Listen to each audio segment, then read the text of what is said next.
Hey,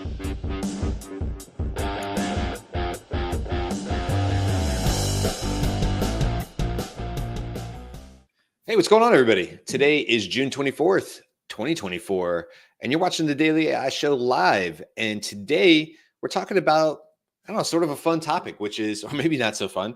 It's what happens after AGI? What happens after, artificial superintelligence, ASI?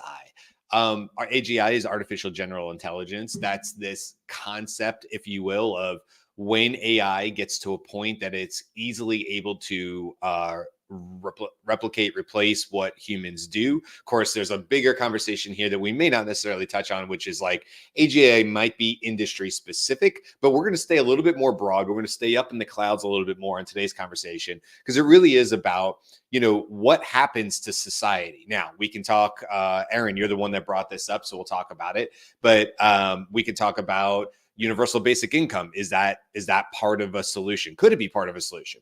Be interesting to talk about that, but also talking about shifts in social dynamics. How does society adjust when maybe there's not as much work? Does that open up opportunities for entrepreneurship? How do things do? How do people shift their job roles and what their expertise are and all these things? So we don't have them on the screen. Jimmy, I don't know if you can get the names up on the screen or not, but today we have Beth, Jimmy, Aaron, Andy, and I'm Brian. See, I didn't have the names, and all of a sudden, for a second, I wanted to say Robert. That quickly, it was all going to go off the rails just because I couldn't read the screen. We've only done this like 230 times, So we have kind of a fun group here. And Aaron, you were the one that sort of threw this into. So quick background: we have a show idea Slack channel. And that is exactly where these ideas for these shows come from. And they come from all different sources. Beth, a lot of times you'll share stuff from Twitter. Jimmy, you'll share stuff that a lot of times that maybe is like film related, but from other areas, you'll be like, this is really, really interesting or whatever. Andy, same thing. So in this particular case, Aaron, you're like, hey, I don't know if we've necessarily talked about this recently. And also it's just sort of a interesting conversation. So would love to just sort of kick it off with your thoughts on this one, and maybe what motivated you to like throw that in the channel, and where you were when you were thinking like, hey, I think this is something we definitely want to dive into on the show. You're on mute. You're on mute, Aaron. Sorry about somebody muted me and I forgot to turn it off. So I don't remember exactly what it was that inspired me to do something, but I basically just threw the topic into ChatGPT to see what it came up with, which gave some interesting ideas. But it's a topic I've thought about a fair bit, and we could easily talk for a week about the subject. But I guess the thing I want to say first and foremost is that none of us have a working, accurate crystal ball. So what we think might happen could be completely and utterly wrong. So, even I can't look 5 years ahead with any sort of huge degree of accuracy and tell you what I think is going to happen, because we just don't know. So, on the one side, you've got the Terminator story, Skynet takes over the world and the AI robots come out and kill us all. We've got that option. And then we've got the other option, which is AI makes it a wonderful world where we all don't have to work, and everyone, we don't need money, kind of the Star Trek space communism or space socialism, depending on what you want to call it, where we all live lives of luxury and blah, blah, blah. So who knows? But I think it's definitely a case that a lot of, and we've talked about this, what are we, 230 shows in now? Yeah. There's a lot of opportunity for AI to impact jobs in terms of, in some cases, making jobs go away. So I'm in the marketing space, for example, and AI is absolutely impacting my line of work for the better and for the worse, depending on where you sit. It's definitely making massive changes that I never thought we would, 2 years ago, I never thought we would see. So as we start to move into other fields, like things like business or finance or medical or whatever, it's absolutely going to impact things. So we're in a position where if we get true AGI, where it's good enough to kind of do, one AI system could kind of do the job of, 2 or 3 or 10 or whatever number of people, how do we deal with the fact that we people may not have a job. What happens we're in a world where there's no way to earn an income for a lot of people? Do we just let it turn into some dystopian, horrible future where you've got the haves and the have-nots? And there's been plenty of sci-fi movies that have been put out about that kind of storyline. Or do we take a good path where we start to say, okay, well, maybe it's time to get serious about, making sure that everybody gets a great opportunity. And I don't know where it's going to go, but it's definitely an interesting perspective. Fingers crossed, I would like to think we go in a good path, but I'm also a little bit cynical because I see that a lot of people just say, hey, excuse my French, I'm going to swear, I don't give a shit about you. All I'm worried about is me. And when we have enough of that, then we have real issues. So where this is going to go, I honestly don't know. So I'd like to take just one quick step back and say that AGI is not defined, right? No. All of the top labs are shooting for it. All of them have different definitions. And one of the reasons that it was important originally was that OpenAI's original charter was that it would do a bunch of research and build the levels up until it reaches AGI. And when it reaches it, and so Microsoft's investment, they get like first access, they get to see all of the data. Once it reaches AGI, that's released to the public for the good of all.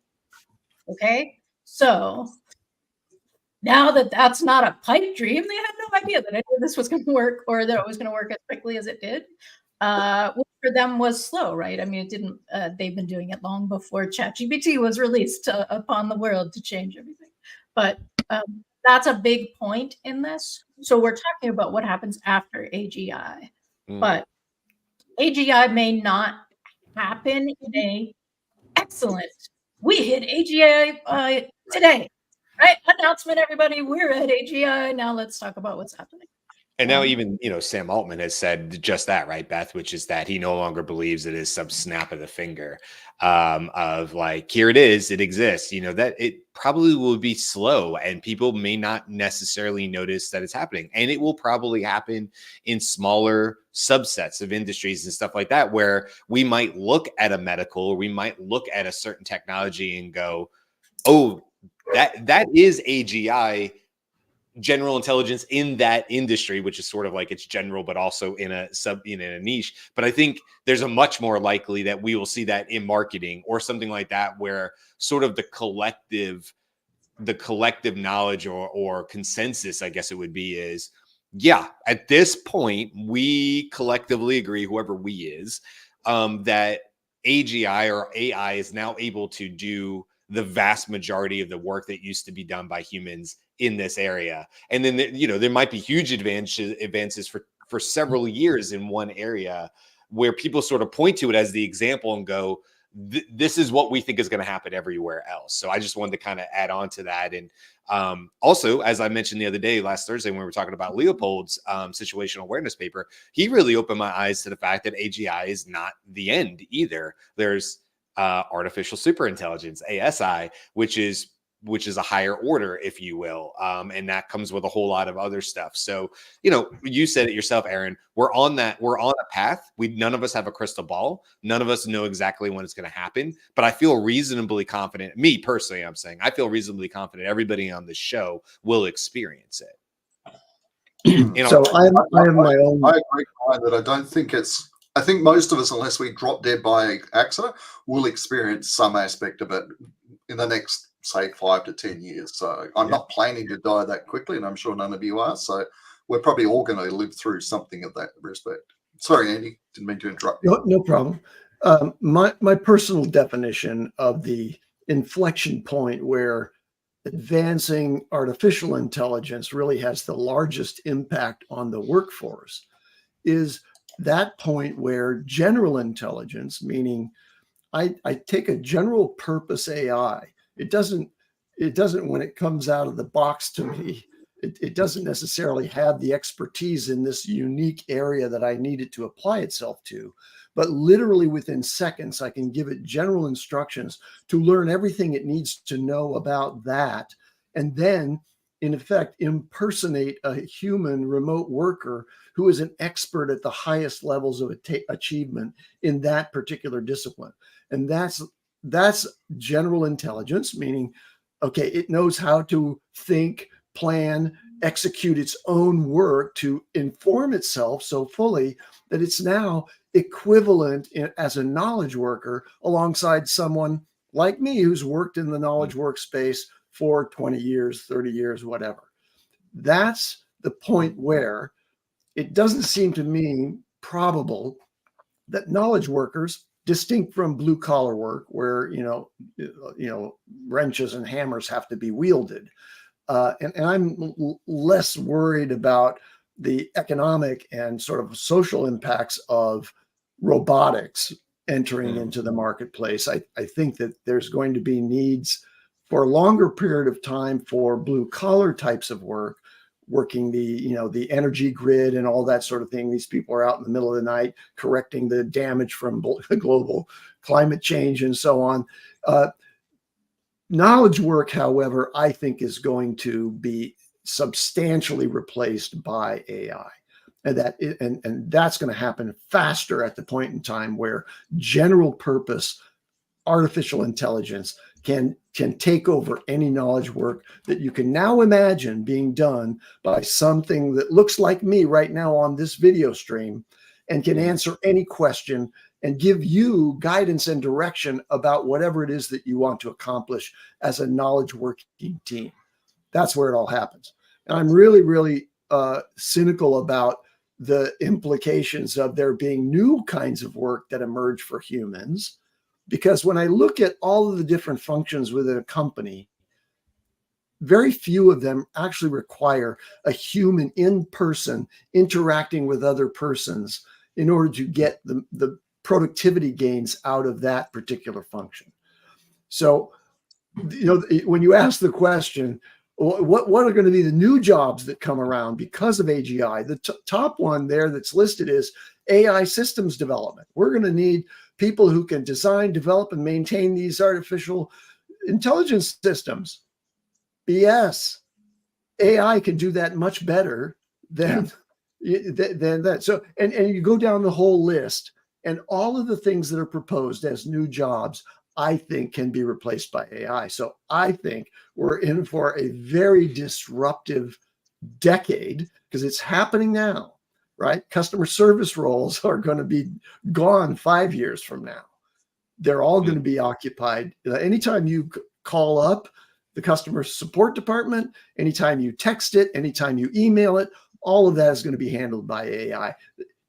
Right now, it's hard to get a live person on the phone, right? Eventually, they'll be unnecessary. The solutions will be there for you. So I just want to do a quick pushback, and this is only specifically, Andy, to what you were talking about blue collar, but I'm going to follow this up by saying, here comes a firefighter story. So I'm going to put them together, pushback followed by firefighter. No, my only reason for this is that, I'm just curious. I agree with you. Your marketing, your white collar, your customer service, these I do believe are more squarely in the crosshairs of AI and what might come after that. But also we can assume, even though a robot firefighter per se aren't going to replace 15 firefighters, there's like 15 of us in the one station I was in when I was when I was a rookie. And it's not going to replace all of them or fire trucks, but AI will absolutely, it already is with heads up displays and things like that, infiltrate that very manual job. What I would imagine is just like in firefighting is that there will be increasingly more and more ways, and it will speed up rapidly. Like the rate of new technologies and deployment of them into the workforce, I think will be much quicker. It's going to be super rapid here in the next decade. And the reason I mentioned firefighting is just to say, use any example you want. But, right now, today, we still send human beings into burning buildings. That's ridiculous. When we do it all the time, and you can insert all the time, but that's still a thing. But the people before me also rode and hung onto the back of the truck and held onto it with their hand. That didn't exist when I became a firefighter. They also sat outside in the rain, and the captains wouldn't even look back at them when it was pouring because they didn't want to see the poor schlubs who were getting doused on the back of the truck. I was in a closed in cab. You know, we had heat sensors, we had stuff like that. So I just bring it up as an example of, I think you're right, Andy. Obviously, I agree with you. The only pushback I would say is also, though, I think we will see huge disruptions on the blue collar side where AI has become a tool, or it is a tool that could disrupt how many people are necessary to do a particular job. Do I still need 15 firefighters to manage a small fire, or can I now do it with 5+ technology, drone work, AI, being able to see through walls, whatever the case is, robots that can withstand high heat and drag people out of a building faster and safer than putting another human in there to go retrieve them, because that's the main thing people would go into a building for, was to protect life.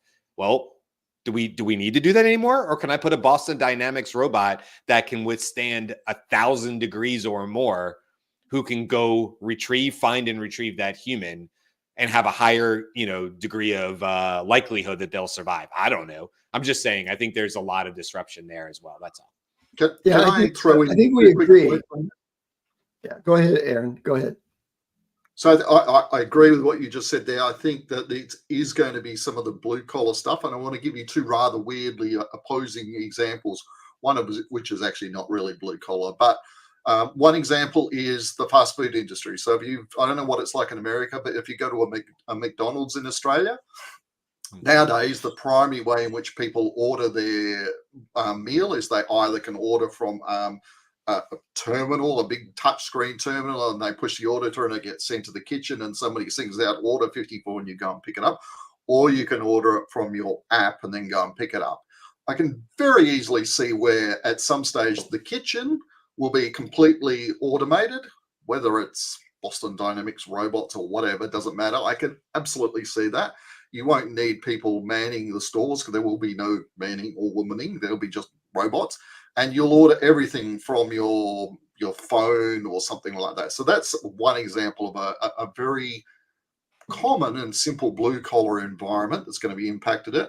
And then another one, which is probably actually not really blue collar, but it's definitely it's one I'm personally interested in. The military space, there is currently a program in place between DARPA and the US Air Force to develop a fighter jet that can have an AI control the fighter jet to do all the dogfighting stuff that normally you'd have to put a human in. And that is in training now. And in a couple of years, whether it's 1 or 5, I don't know, we are going to see, multi-million-dollar fighter jets, $100 million or more, that are going to be AI controlled. Once we get past that, well, we don't know whether we can trust the AI or not, because you don't have a human, a meat sack in the seat that can't handle more than 9 Gs in a turn for more than 5 or 10 seconds. You've got an AI system that can do 9 Gs all day long, no problems, completely changes the dynamic. So there's two really disparate industries, blue and or white collar, that are absolutely going to be impacted by AI. And I think robotics has obviously got a big part in this as well. So anyway, sorry guys. So let me provide my counterpoint to that, which is, yes, blue collar will be affected by the advent of machines that are being added to that role. But compare the capital investment required to replace something like a firefighter or a jet fighter pilot compared to a customer support specialist, right? There's no comparison. So it's knowledge work that is so easily disintermediated. And the blue collar work, where you actually have to have a physical thing going in there. Here's an example. Imagine that time. How long does it take? So I think we all agree that both sides, white collar and blue collar, are going to be impacted. But I think it's going to take much longer on the blue collar side than it does on the white collar side. The white collar side is going to play out, I think, over the next 5 years. That's a very short time frame for the substantial portion of the population that's currently being employed and supported economically by our system to be disrupted. On the blue collar side, let's take the example of a firefighter who is called out not on a fire, but on a car crash. Okay, we've had for some time a machine, the jaws of life, that can rip open a car, but it's being guided by a human. how long will it take us to develop a Boston Dynamics robot that can get to the scene, figure out exactly what's going on inside and outside, and then change the situation with, teamwork with, other robots, so that we don't really need firefighters to respond to car crashes anymore. And it can call for helicopters. The capital requirements to do that kind of disruption are enormous. And so humans are going to be involved in those things. Or the other example that comes to mind is when the power goes out, like here in California, Pacific Gas and Electric has fleets of trucks driven by humans that are ready to go out to the various locations and first of all try to figure out what's going on there and what will be required to repair it and call on those things. The capital investment PG&E has to make in order to make that a replacement of humans is long and hard. That's going to be enormous. Well, first of all, Carl's here, Jimmy. I want to get everybody's opinion on this and maybe just pivot a little bit, because we've talked a little bit obviously about technology and where it might affect. But I'm curious to get your guys, because this is something that when you put in the comments, Aaron, something that hit me, which was reimagining purpose and identity, exploring the philosophical implications of AGI on human purpose and identity, and how you redefine success. So I just want to bring up a personal, like what would be personal to me. I'm going to use my dad as an example. My dad started blue collar in the 60s with TWA. If you don't know, that was an airline that out of JFK, New York, and ultimately went defunct. But he was there, worked for a year for Western Airlines. A year later, our family moved from California to Georgia because Western was bought out by Delta Airlines. And my dad actually had to take professionally steps backwards, because sometimes this happens when big companies merge and all that. And so my dad actually had to step backwards to go forward. I say all that to say, when my dad retired in 2005, he was, I would say, the top 20. He was in the top 20 of Delta Airlines worldwide. He was the vice president of all worldwide based aircraft based maintenance. So I say that to say that my dad is a huge success story in terms of where he started as a mechanic, blue collar to white collar, and where he retired from. And I'm always very, very proud of him. But I bring him up because my dad put 30 plus years into aviation. I know how much his success is tied to his personality. And I'm not singling him out. I'd say that if he was sitting here too. I know so many people like that who part of their identity is how successful they are at their job because of what they've been able to achieve, because they're proud of it, as they should be, because of the skills they're able to do. And I'm just curious what you guys think. If we get to this level in the next whatever decade, 2 decades, what does it matter? Regardless, we're moving in that direction. It doesn't really matter how long it takes there. How do we deal with that, with re-identifying purpose? Because I know for me too, I get wrapped up into what I can do as far as my business, whatever that might be. And that's part of me. And if that goes away, if somebody says, whoop, we don't need you and your expertise to do that, are we looking at increases? Do we need to have more into mental health? Are we looking at higher suicide rates as people cannot adjust to the idea that their identity, which has been tied to their job for maybe 20, 30 years or more or less, is now going away. And society is essentially saying, thank you, but we don't need you in that way anymore. I mean, that seriously scares me. It seriously scares me.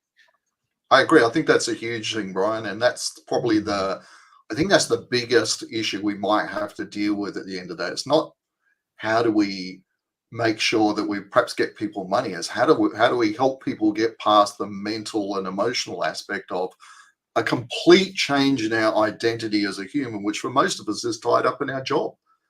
It's massive. That's the big one that worries me more than anything. What do the rest of you guys think? There's so kind of on a little bit of a side note here. I don't know if anyone saw what Mustafa Suleiman it was a post yesterday that he said that, referencing something around GPT-6, but he was more mentioning how the level of ability for an AI model to follow instructions and take consistent action probably won't be around, or at least not at least, probably 2 years. That's his take. Could be sooner. Who knows? Whatever the models are going to get faster or slower, but 2 years. Now it's like, oh, that's not a long time away. It's like, no, that's not a very long time away. That's a quick. For those outside the X bubble who want every single model within the next week, everybody else, 2 weeks, 2 years it goes by pretty quick. And it's fascinating to see what that looks like. Because I'm going to pair that with another. Somebody posted in the AI exchange saying, oh, the breakup, how AI bubble will burst. We've seen a lot of these articles, but I think that there's a really key one in there where it says, Sam Altman meet Frank. Frank is a bloated, angry, territorial upper middle manager who controls a 5 billion business, filing cabinet, fax machine. He's been doing it this way since the Clinton administration. Sounds like my dad. This Frank is in every bank, law firm, consulting, insurer, drill miner, whatever. Frank is the user interface of your banking app, is indecipherable. I don't know. Frank is why it takes time, money, and expense to file an insurance claim today than it did in 1997. It's why banks still have job postings for COBOL developers. Frank is also why incredibly tech talent never stays at huge banks. For every 4 AI experts that the biggest banks have hired over the past 2 years, they've lost 5. So I think we kind of know what that Frank or whoever that person embodies in all these organizations.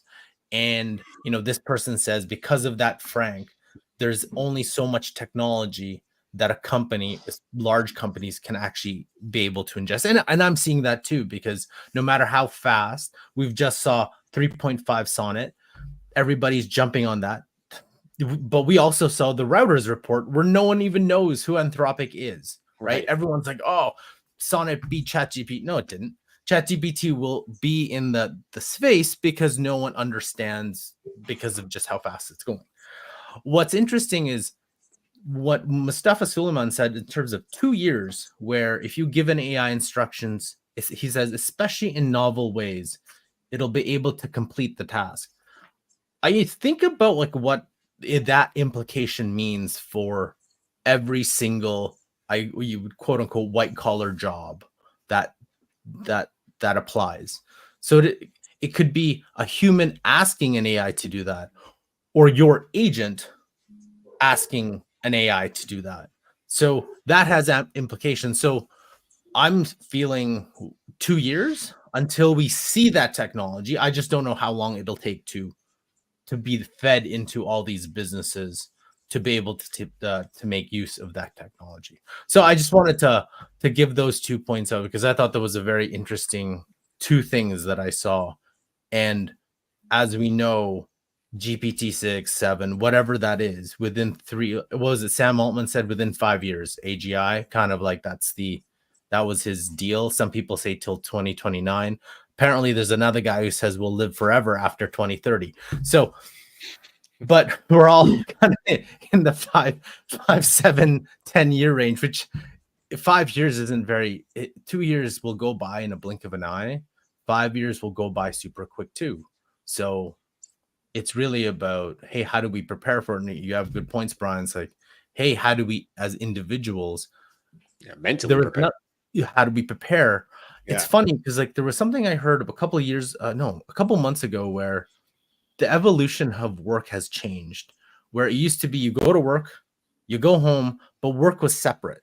Work, you had your church group, you had your your bowling team, and these places are where your individuals, you have different selves. But now because work, you just said it, Aaron, work is kind of wrapped up into our own identity, but it never used to be. Work was for a specific thing, and then you went home and you did something else. I'm sorry to pick on you, Andy, but I would say because you're retired, have you seen that evolution of work from work was kind of not tied to who you are? It's just something you did, just like you did bowling, just like you did baseball, just like you did going to church, going to whatever religious function you went to. it wasn't your identity, but now for a lot of people it is.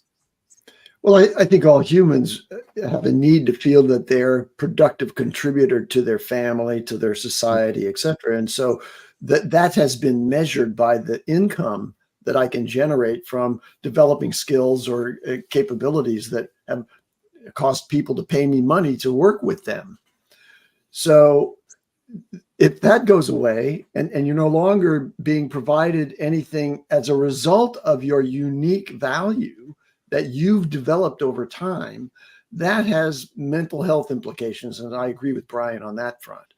And I think that, when you ask, have I seen a transition from a time when, work was separate and I had other occupations or engrossments that took my attention when I was away from work? That wasn't my life experience. My life experience was that I was always thinking, working, I might have, tuned out for a while to watch a television show, but for the rest of the time, I was either working on what I was being paid by someone else to do, or I was working on ideas for what I wanted to build myself to generate income and become productive for my family and my future. So one of the things I'll add to your comments, Carl, is think about now what your ideas and recommendations would be for your next generations. So my children are in their 30s in some cases, and in the late 20s in others. They're having a very different forward-looking experience of life that is diminished compared to what the opportunity and potential was that I experienced at their respective ages. And they're all well employed and they're doing fine, but things are changing, and the horizon for their, retirement, if you will, is very, very different. And now, what about my grandchildren? What are the prospects for them, and what would I think would be applicable as a guiding light for them to achieve a fulfilling and productive life? And it doesn't look like work, because work's going to be substantially replaced. Go ahead, Beth. So filling and productive is doing a lot of work in that sentence, because it isn't actually money that gives our sense of self. It's meaning. Money is the conduit, right? Like, I am able to support my family because of the money that I receive. The meaning that I get my identity from is my role in my family. And I would say that that Jumi and I, and I know that everybody else does things, but like nobody gets into performing improv or teaching improv because they think that will contribute monetarily to anyone at all ever. Though you should totally reach out to us. And I'll pay you for it. Yeah. It's You made a great big training, case, by the way, for why it is so important. But keep going. Yeah. It's great training, but and you should totally, yes, come. Improv is a great way to get people to engage in AI in a non-threatening way, but it creates a lot of meaning when you watch people like move through the fear of being observed, making something up that is interesting, entertaining. People come and do that kind of thing. Jumi, I think you do a bunch of other things in that way too. So this is a little bit more of the shift toward what is meaningful, what gives your life meaning.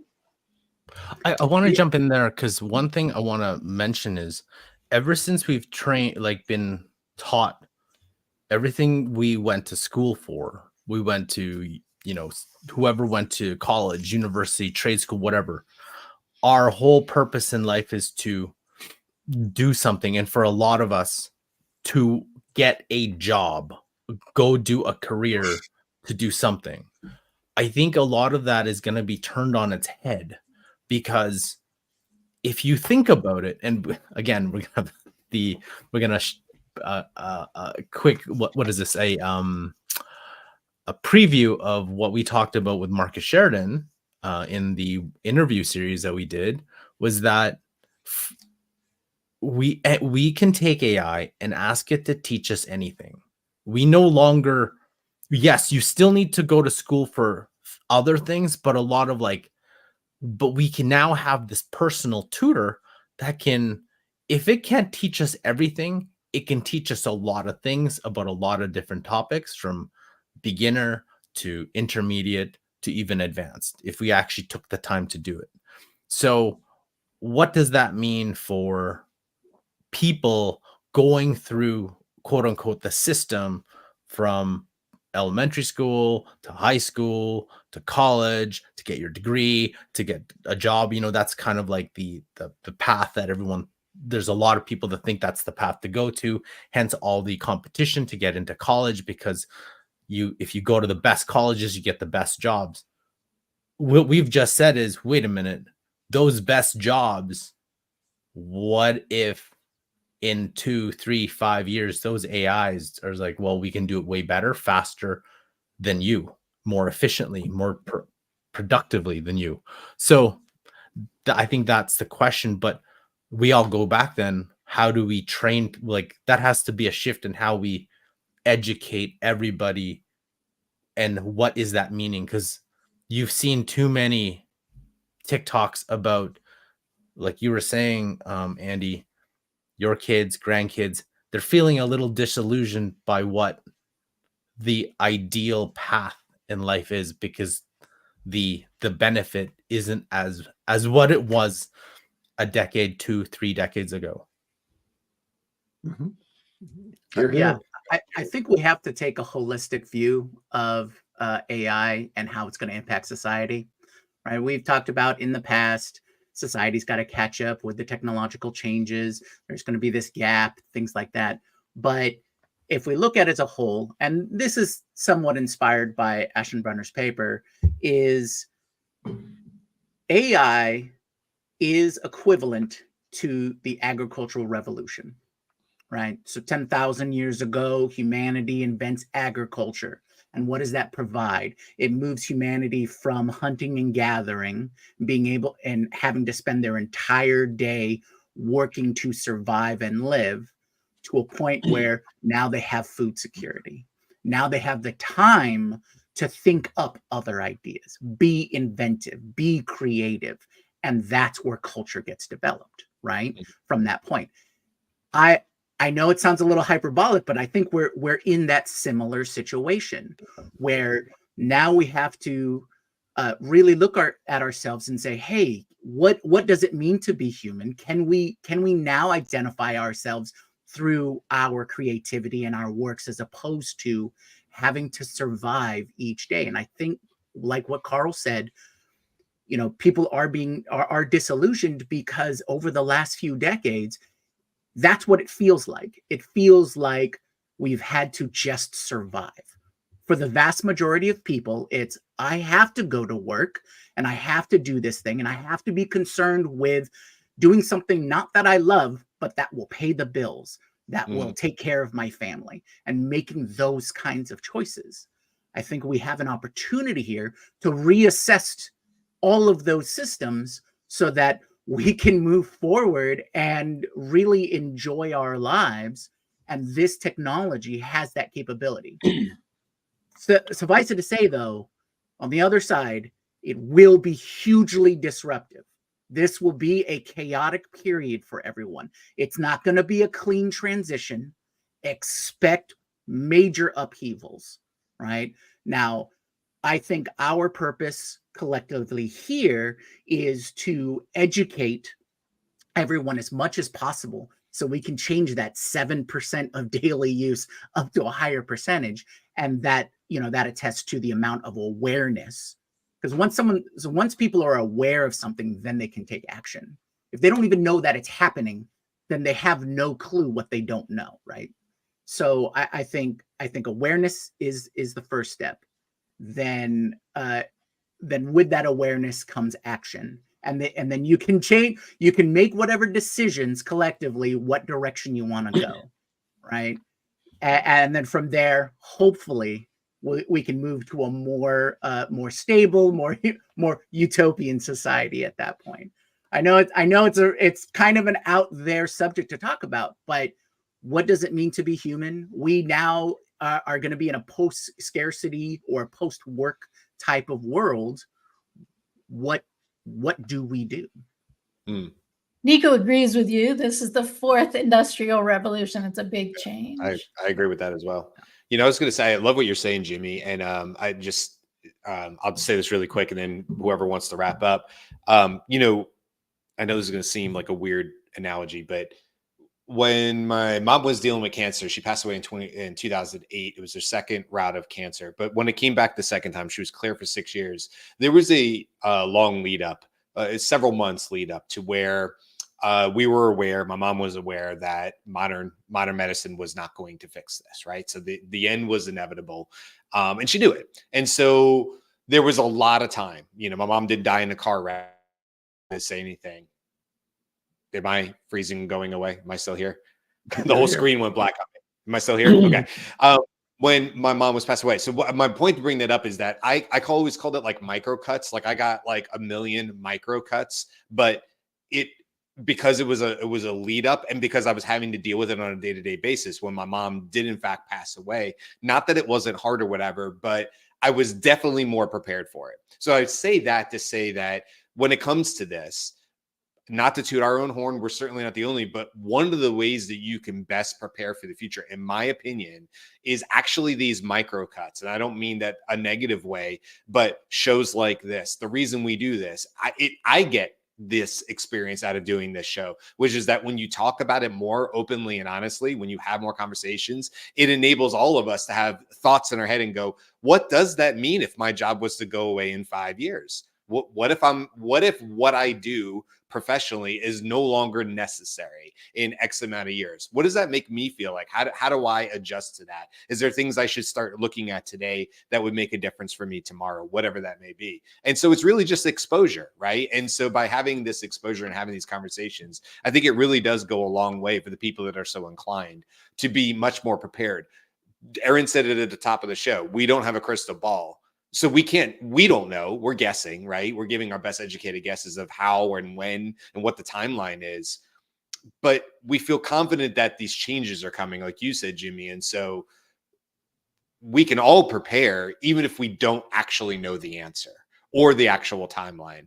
Everybody can be prepared by sort of having this era of like AI literacy, which often you talk about it a lot, Beth, but which also could actually mean just being comfortable with the uncomfortable and thinking through these scenarios so that you're never really caught off guard in the future and you're able to maybe adjust yourself to it. At least that's how I see it. I don't know if any of you guys agree, but that's where I sort of look at this. I think that maybe we didn't start out intending to do this with the podcast, but I do think the fact that we are 200 and something shows in, because we're talking about these 5 days a week, we're forced to become more immersed in it, educated in it, etc. And look, I admit that I haven't been available a lot because of the time zone interest this year, but it's definitely helped me, and I'm sure it's helped everyone else get more. That you're talking about those little microcuts, Brian. It's definitely helping us go through that process sooner rather than later.